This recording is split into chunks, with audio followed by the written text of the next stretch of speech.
Bonjour à tous, heureux de vous retrouver. Nous allons tout droit à Auteuil. Accrochez votre ceinture, ce sont des haies, il va falloir sauter haut pour ne pas avoir d'embûche. Et si vous me suivez, c'est la forme. Ce mercredi, tiercé, écarté, quinté, on a touché des cacahuètes, c'était les favoris. Mais heureux de vous avoir donné mon coup de cœur à 25 contre 1. Et puis lundi, c'était le tiercé dans l'ordre, le quarté dans l'ordre. La semaine dernière, le tiercé, écarté, quinté dans l'ordre. Alors là, vous savez, mes bases sont en forme encore première et troisième ce mercredi. Et bien là, je crois qu'on tient de bonnes chances, et de bonnes bases. Je vous apprends souvent des méthodes. Et ma méthode à moi en obstacle, c'est de mettre les Nicole en tête. Et donc, je m'oblige à mettre le 7 Katawan en tête de ma sélection. Alors, le spécialiste que je suis n'est pas emballé par son papier. Mais Monsieur Nicole, notre maître de l'obstacle, est confiant. Il se voit une bonne chance. Et donc, je pense que sa jument va faire une belle performance. Attention à lui. Et puis, les deux bases arrivent ensuite. Vous pouvez compter sur le 10 Philop. Alors, Philop, c'est le cheval qui est le plus expérimenté dans les quintés. Il a fait l'arrivée pratiquement de tous les tiercés qu'il a disputés. On est sûr avec lui qu'il a la pointure. Le handicapeur lui laisse toutes ses chances au poids. Il va gagner son tiercé cet automne, peut-être dès aujourd'hui. Et puis l'autre base, je vous parlais de philosophie lundi, cette fois on va parler encore de littérature avec Henri Brulard, c'est l'œuvre autobiographique de Stendhal.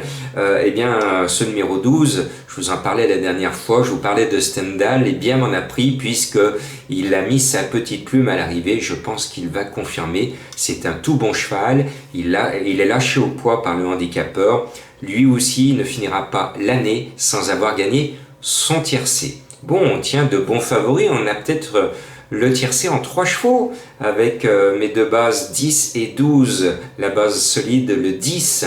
Je rajoute ensuite un autre cheval qui a fait ses preuves au niveau des quintés. Là, on a vraiment du solide, c'est le 4 Fujiflight.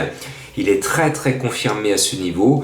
Moi, j'y crois fort. Là aussi, le handicapeur n'est pas méchant avec lui et son expérience doit faire la différence. Et voilà, maintenant au grand galop, mon coup de cœur. Je cherche toujours la cote. Cette fois, c'est du 16 contre 1.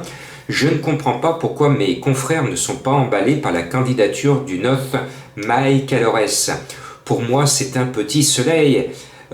Prenez le soin, faites-moi plaisir de regarder son papier. Regardez ses 4 courses références. À chaque fois qu'il court les tiercés, il est là. Il bat régulièrement des chevaux qu'il retrouve aujourd'hui et de meilleurs chevaux que ceux qu'il va croiser encore aujourd'hui. Une fois, 2 fois, 3 fois, il fait l'arrivée de quintet référence en début d'année. Et l'année dernière, il a croisé le fer avec de bons chevaux. Mike Calores, pour moi, c'est un soleil, c'est un coup de cœur. Là, vous allez me dire, oui, il fait une grosse rentrée, oui. Mais attendez, on est quel mois là? On est le mois d'octobre. Le mois d'octobre et le mois de novembre, ce sont les mois du meeting automnal d'Auteuil. Ce sont les 2 mois où les entraîneurs visent avec leurs chevaux depuis le début de l'année telle ou telle course. Je peux vous dire que Mike Calores, après son début d'année formidable, il a été mis au vert parce qu'il avait eu de durs combats. Le cheval est très estimé et je peux vous dire qu'il a du boulot dans les jambes et que cette course est son premier objectif de l'automne. Son objectif est tout simple, il doit gagner sa course. Soit il la gagne aujourd'hui, soit il la gagne demain. Et vous m'avez compris, ce coup de cœur-là, vous allez me mettre une petite pièce gagnante et une petite pièce placée parce qu'à 16 contre 1, c'est un tout bon cheval. Avec lui, on est sûr qu'il a la pointure quintée. Moi, je suis persuadé qu'il arrive prêt pour sa rentrée. Donc ne vous laissez pas refroidir par mes confrères qui sont plus frileux que moi.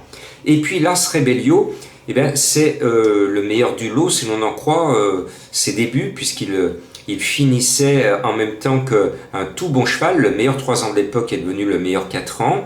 Et j'ai une consoeur qui dit, oui, il n'a été devancé que par ce cheval-là. Non, il n'a pas été devancé par ce cheval-là, il y avait d'Edith. Ce jour-là, il est ex-aequo avec le champion de sa génération.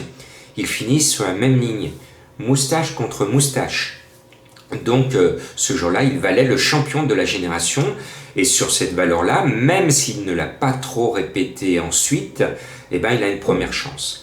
Et puis ma trouvaille, j'ai été obligé d'enlever une autre trouvaille parce que je n'ai plus assez de place dans ma sélection, mais j'ai été obligé de me remonter les bretelles parce que j'ai entendu des bruits flatteurs sur son nom. C'est le 6 Mester. Mester, il a passé tout son printemps à décevoir dans les quintés. Quintet, il déçoit, quintet, il déçoit, quintet, il déçoit. Vous allez me dire, mais Jean-Marc, il faut pas le mettre, il a déçu. J'étais parti de ce principe. Quand j'ai fait son papier, je me suis dit, Jean-Marc, c'est un cheval qui n'a pas la pointure des quintés, il l'a montré, il n'a jamais fait l'arrivée d'un tiercé. Bon, alors pourquoi j'ai changé? Parce que j'ai appris que le cheval a été préparé, qu'il a beaucoup bossé. Cette course est son objectif. L'entraînement est redoutable. Et même d'autres entraîneurs, Yannick Foin, redoute ce cheval parce que Foin confirme que le cheval a beaucoup de boulot dans les jambes. Et j'ai l'impression que ce 6 Mester qui enchaîne les quintés, ça veut dire que si son entourage insiste dans les quintés malgré ses déceptions, c'est qu'ils sont persuadés que le cheval a la pointure. Et là, moi, je sais que le cheval arrive avec un poil de souris. Il est prêt, le cheval, pour cette rentrée. Il est prêt pour son objectif. C'est du 20-25 contre 1. Je prends des risques, hein. D'autres ne prennent pas ce risque. Il est numéro 13 dans la synthèse de la presse. Vous m'en direz des nouvelles. Et puis après, je suis obligé de mettre côté sud parce qu'elle vient de gagner très facilement par 8 longueurs et on ne gagne pas une belle course comme elle l'a fait par 8 longueurs sans être au top de sa condition. Et je la sentais un peu tendre pour attaquer les quintés, mais son entraîneur présente 2 chevaux, l'autre n'a pas de chance si j'écoute ce qu'il dit, et c'est sa préférée. Donc c'est un entraîneur redoutable et je me dois de vous l'indiquer. Et malheureusement, je n'ai pas pu mettre ma trouvaille que je voulais mettre au tout début. Mais pour mettre Mester, j'étais obligé d'enlever Greasy Apples, le numéro 8. Et bien si vous faites bien le papier, regardez sa dernière course contre Rebellio où il fait sa rentrée.